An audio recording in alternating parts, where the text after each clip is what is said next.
AI can now understand context in real time, but you probably don't even notice. For years, these systems misfired like a student guessing on a test. But this week, a new kind of AI learned to follow the flow of a conversation, not just react to one line. Earlier systems would treat each sentence like a disconnected note. No melody, no memory. Now, the AI holds on to what you've just said, who you're speaking to, and even what you probably mean next. It's not just better at understanding, it's learning to listen, and it's not limited to your phone. If you tell your car, "I'm tired," it might dim the lights and suggest a playlist. You don't see the math behind it, but you feel the change. This is the quiet revolution of AI, not in flashy new apps, but in the way it fits into your day. It's not just hearing you now, it's following you. Until recently, if you asked your phone, "What's the weather today?" and followed up with, "And next week?" it might have blinked back at you like you'd asked in another language. That's because most AI systems treated each command like a standalone message, not a conversation. They had no memory, no intuition, just a quick scan of the latest words. But now, something shifted. This new system doesn't just hear your words, it keeps track of your intent, your flow, and even your habits. It's like having a friend who not only listens to your latest comment, but also remembers the whole story. This change isn't just about convenience, it's about a smarter, more natural way of interacting, one where you don't have to repeat yourself like you're speaking to a wall. And while you might not even notice it, your AI is now learning to follow you, wherever you go. Until recently, AI listened to words like a child memorizes definitions, stiff, robotic, and easily confused. You'd ask, "How do I reset my password?" and it would give you a link.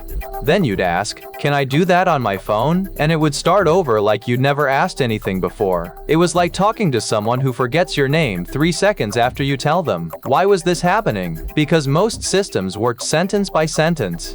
They didn't care about what came before, they just matched your latest words to a list of possible answers. This worked for simple tasks, but when you tried to have a real conversation, it collapsed into nonsense. Even worse, these systems couldn't handle tone or nuance.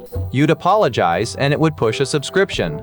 You'd get angry and it would suggest a playlist. It had no idea you were frustrated, so you learned to talk in short, clear commands. You became the translator, not the user. But what if your AI could actually listen?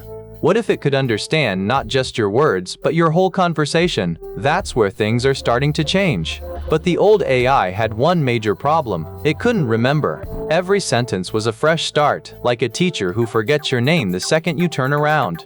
So when you said, "I'm going to the bank," it didn't know if you meant the place with water or the one with cash. And if you added, "Can I withdraw some money?" it would start fresh again. This wasn't just confusing, it was exhausting. You'd say, "Find a restaurant nearby," and it would ask, "What kind of food?" Before you even finished your sentence, you'd say, "Italian," and it would forget you were looking for a restaurant.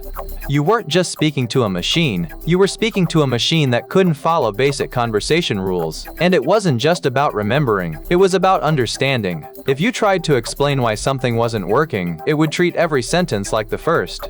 You'd say, "The one you just opened," and it would look at you like you were speaking another language. It wasn't smart, it was just fast. Until this week, that's just how it worked. But this week, a new system learned to track entire conversations, not just isolated sentences. It's like hiring a receptionist who remembers your name, your reason for calling, and even your tone of voice. You don't have to say "the one with money" every time you mention the word bank. You don't have to repeat yourself like you're talking to a goldfish with a 10-second memory. This new system builds a living map of the conversation in real time. It tracks your goals, your preferences, and your corrections. If you mention the app, it knows exactly which one you're talking about. It doesn't just hear words, it follows your train of thought. And this isn't just for voice assistants. It works in chatbots, customer service, even your smart home. You don't have to explain every detail. The AI doesn't forget, it listens, and now, it understands. This shift isn't just a tweak, it's a revolution in how machines follow your thoughts. Before, each sentence was like a standalone letter in a lost and found bin. Now, the AI builds a running thread, holding on to what you said before, what you might mean next, and how you said it. Think of it like having a real conversation with a friend who actually listens. If you say, "I can't find the app," and then ask, "Is it on my home screen?" the AI now knows you're still talking about the same app. No need to say the app 10 times. This kind of memory changes everything, from customer service to your fridge reminding you you're out of milk.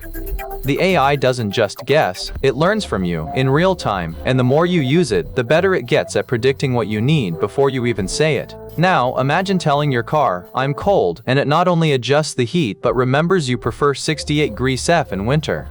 That's not just convenience, it's a shift in how machines interact with you. Before, the AI would hear the words, maybe turn on the heater, and then forget. But now, it builds a memory of your preferences, not just your commands. If you say again, "It's still chilly," it doesn't reset, it adjusts from where it left off. This is more than a smarter car. It's a smarter experience in every connected device you own. And here's the kicker, the more you use it, the more it learns. If you always say, "I'm too hot" after turning the AC on full, it starts anticipating that. It's not just about responding, it's about anticipating. So here's the big question. If your fridge can remind you you're out of milk, what happens when it's